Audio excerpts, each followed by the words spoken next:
In today's video, we're going to be making some keto New York style cheesecake. The best part about it is we're going to be making it in the Instapot. This is a super simple way that you can make a cheesecake. You don't have to worry about it burning on top, and it comes out perfect every time. So before we get into the video, if you're new here and you like keto or low carb recipes that are budget friendly, family friendly, please make sure you hit that subscribe button and hit the notification bell so that you could be updated every time we drop a video. Let's go ahead and show you how we make this New York style cheesecake in the Instant Pot. Okay, so to start off with this keto New York style cheesecake, we're going to start off by making our crust. So in this bowl, in a mixing bowl, I'm going to add in 1.5 cups of some fine almond flour. Next, I'm adding in 1/4 cup of powdered sweetener. I'm using monk fruit, but just use whatever you normally use. Next up, I'm adding in 1 teaspoon of cinnamon powder. Here I'm adding in 1/4 teaspoon of nutmeg. This is optional, but if you do have it, then I recommend you use it. But if you don't have it, you don't need to go buy it just for that. Here I'm adding in 2 teaspoons of vanilla extract.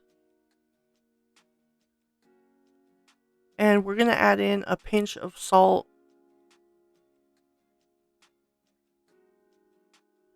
Alright, so here I have a 1/3 cup of melted butter. I just went ahead and melted it in the microwave, and then we are going to add that in, and that is pretty much the last ingredient for the crust. So now that we have all of our ingredients for the crust ready, all we're going to do is we're going to take a spatula and just kind of mix it all around, and until you have everything pretty well combined, and it's going to get to like a sand-like consistency. You don't want it too wet, so you want it to be kind of crumbly. I'll show you what I mean, but it's going to kind of look like wet sand.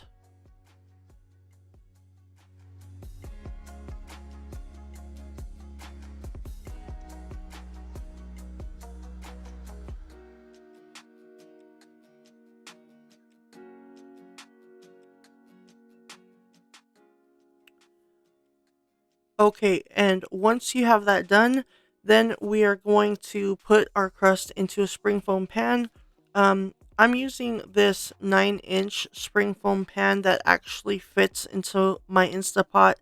My Instapot did not come with any accessories like that, so if yours did, then you would just use that. So here's what we're looking for. You want to be able to squeeze your crust mixture, and then it should hold together just like wet sand. That's what I meant by wet sand. So I went ahead and got some parchment paper and lined the spring foam pan just to make it a little bit easier for cleanup. And then all we're going to do is pour in our crust mixture into the spring foam pan. And we're just going to mix it around, and after that we're just going to press it down and make it into a firm crust. So just kind of spread it around evenly just to make sure it's all even. Okay, and then just start to press down on the crust. You can use your fingers. In a minute here I'm going to grab something else, but just to show you, this is all we're going to do just to kind of press it down. And then I'm just going to take this measuring cup. I kind of put a little bit of cooking spray on the bottom of it just so that the crust mixture doesn't stick to it, because it sticks to mine. So then I'm just going to go around and kind of flatten it all. If you can do it without that, that's fine. So do it any way that you normally would. Okay, and once we're done, we are going to put this in the freezer, and we're just going to let it sit in the freezer while we do our filling. Okay, so here I have a mixing bowl with 2 blocks of cream cheese, and I've already softened them, so you can either let them sit at room temperature Or if you're impatient like me, just put it in the microwave for like 30 seconds in 15-second increments. And then we have the cream cheese already softened in the bowl. So here I'm adding in half a cup of some powdered sweetener. Again, I'm using monk fruit in mine. So we're going to add that into the mixture here. And then here I'm adding in 1 teaspoon of lemon juice. And then here I have 1 tablespoon of vanilla extract.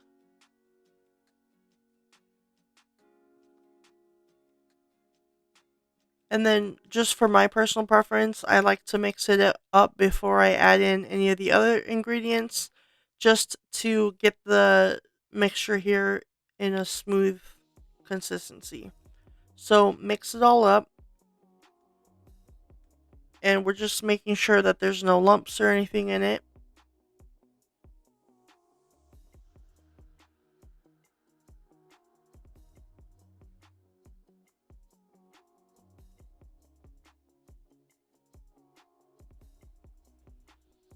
Okay, and then we're adding in here a pinch of salt. Okay, and here I'm gonna add in 3/4 cup of sour cream.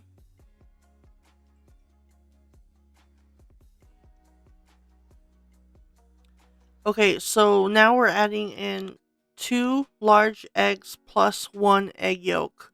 So with the eggs, just go ahead and add 1 egg at a time as you're mixing.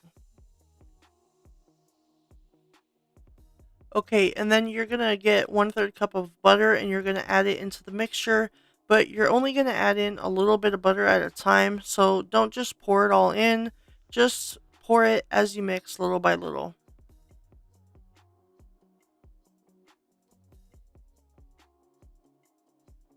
All right, so we went ahead and took the crust that we had in the freezer.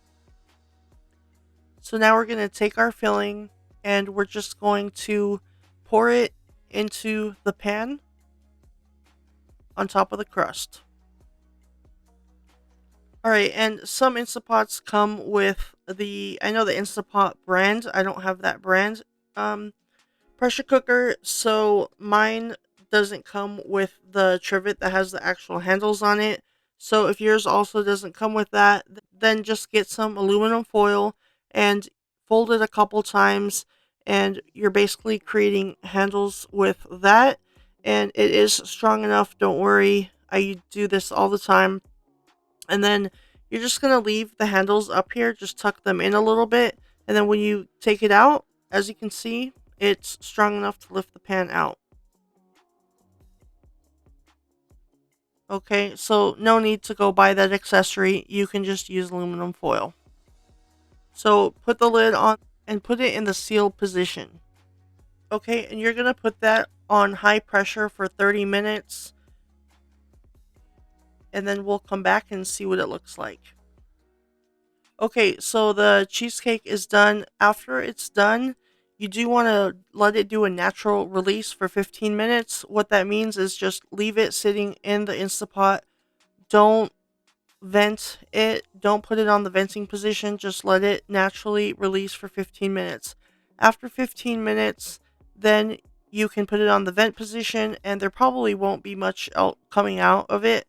But then at that time, you can take off the lid and your cheesecake is done. And when you're looking at it, as you can see, the last time I made this cheesecake, it didn't really have any water sitting on top. So sometimes it might not do this and sometimes it does. All you're really going to do is get a paper towel and just kind of go around and, just very lightly, as you can see, I pressed down too hard on that part. But just really lightly get that paper towel and just soak up the water around it and it's going to be fine. That's all you need right there. Just very, very lightly. So your cheesecake is going to look jiggly. Okay, so now just leave it sitting in your Instant Pot uncovered for 1 hour. Okay, so here's the cheesecake. We went ahead and let it rest uncovered in the Instant Pot for an hour after it was done. Then we put it in the fridge and do at least 4 to 6 hours or overnight. I actually did it overnight. I feel like it tastes best when you do it overnight. And then we went ahead and removed the parchment paper, and this is what it looks like at the end. So as you can see, it's nice and firm. You know, it's not sliding around anywhere. Okay, so now let's go ahead and cut a piece so that we can put some on a plate and then we can give it a taste.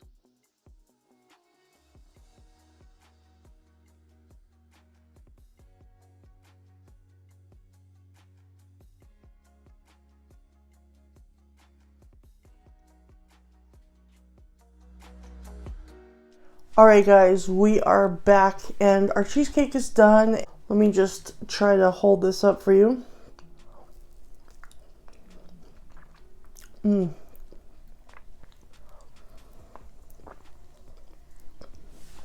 my god, it is so good. It's creamy, but it's firm. I used to make this cheesecake in the oven even before keto, and I just, you know, switched it up to make it keto.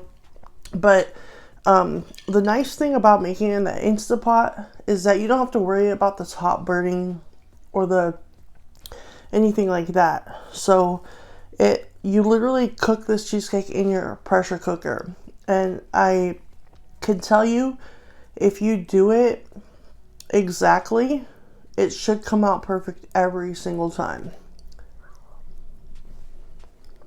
So give this a try. Do it in your Instapot. I'll leave instructions down below. I will see you in the next video.